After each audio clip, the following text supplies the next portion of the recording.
OBC मंत्रिमंडळ उपसमितीची आज पहिली बैठक पार पडणार। उपसमितीचे अध्यक्ष चंद्रशेखर बावनकुळे यांच्या उपस्थितीत चर्चा होणार। मंत्रालयातील बैठकीकडे ओबीसींचं लक्ष।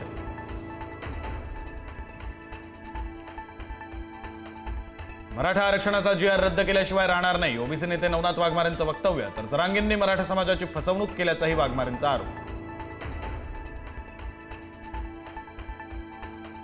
हैदराबाद गॅझेट पाठोपाठ सातारा गॅझेटसाठी सरकारकडून हालचाली। सातारा गॅझेटचा अभ्यास करून अहवाल सादर करण्याचे निर्देश। मराठा आरक्षण उपसमिती बैठकीत पुणे विभागीय आयुक्तांना आदेश। जनसुरक्षा कायद्याविरोधात आज विरोधक रस्त्यावर उतरणार। ठाकरेंची शिवसेना, शरद पवारांची राष्ट्रवादी आणि काँग्रेसचा राज्यव्यापी मोर्चा। कायद्याला कडाडून विरोध। उपमुख्यमंत्री अजित पवारांचे आजचे सर्व कार्यक्रम रद्द। अजितदादांची तब्येत बरी नसल्याने कार्यक्रम रद्द। कालच्या वरळीतील बैठकीलाही अनुपस्थिती। डॉक्टरांचा आराम करण्याचा सल्ला। महिला आयपीएस अधिकारी दमदाटी प्रकरणात रोहित पवारांकडून अजित पवारांची पाठराखण। राजकीय स्कोअर सेट करण्यासाठी विनाकारण अजित पवारांची बदनामी। रोहित पवारांचा आरोप।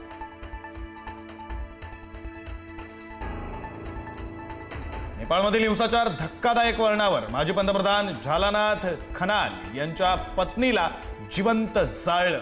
माजी पंतप्रधान शेर देऊबा यांना त्यांच्याच घरात घुसून मारहाण।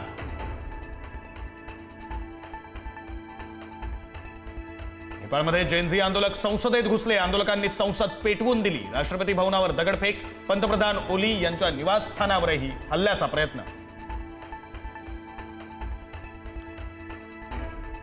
सीपी राधाकृष्णन देशाचे नवे उपराष्ट्रपती। उपराष्ट्रपती पदाच्या निवडणुकीत बी सुदर्शन रेड्डींवर मात। राधाकृष्णन यांना 452 तर रेड्डींना 300 मतं।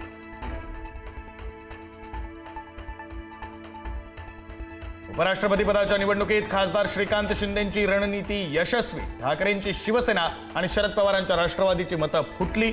शिवसेनेच्या नेत्यांचा दावा। आज केंद्रीय निवडणूक आयोग आणि राज्य निवडणूक आयुक्तांची बैठक। एसआयआर बाबत चर्चा होणार। बिहार नंतर संपूर्ण देशात एसआयआर तपासणी होणार।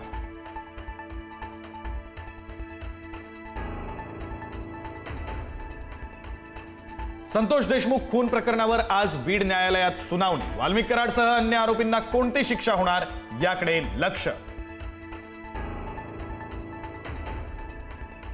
सोलापुरात नर्तिकेच्या नादानं माजी उपसरपंचानं आत्महत्या केल्याचा संशय। प्रेयसीनं बोलणं बंद केल्यानं गोळी झाडून घेतली।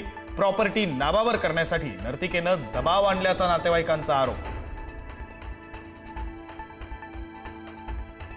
मुंबईतील नेवीनगरमध्ये खळबळजनक प्रकार। सेंट्री पोस्टवरून रायफल आणि दारुगोळा चोरीला। घटनेचा सीसीटीव्ही समोर। यंत्रणांकडून गंभीर दखल घेत वेगानं तपास सुरू।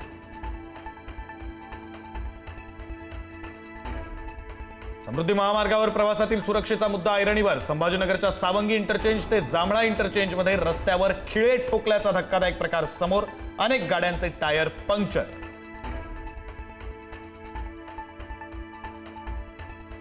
कर्जाला कंटाळून कुटुंबातील 6 जणांची कालव्यात उडी। पतीसह 3 चिमुकल्यांचा मृत्यू। पत्नी आणि मुलगा बचावला।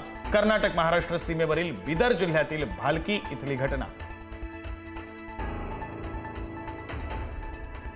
लासलगाव, मनमाडसह नाशिक जिल्ह्यातील बाजार समित्यांमध्ये कांद्याच्या भावात घसरण थांबता थांबेना। कांद्याचे भाव 1500 वरून आले 1200 रुपये प्रति क्विंटलवर।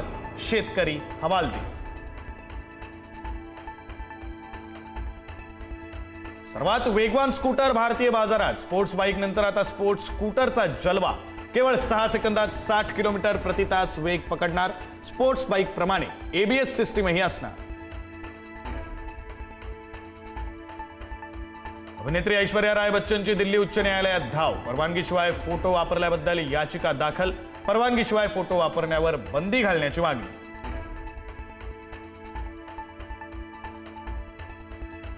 आयफोन 17 आतापर्यंतचा सर्वात स्लिम आयफोन। आयफोन 17ची किंमत 82,000 सुरू। ऍपलचं प्लस ऐवजी एअर मॉडेल लॉन्च।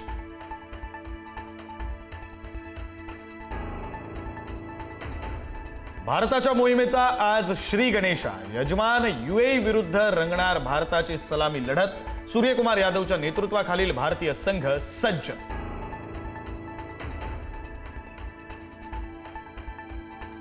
सोन्यानं गाठला दराचा उच्चांकी विक्रम. सोनं 1,08,000वर. अमेरिकेनं लादलेले टॅरिफ धोरण. रशिया युक्रेन यांच्यातील युद्धामुळे सोन्याचे दर सातत्यानं वाढत असल्याची सराफा व्यावसायिकांची माहिती.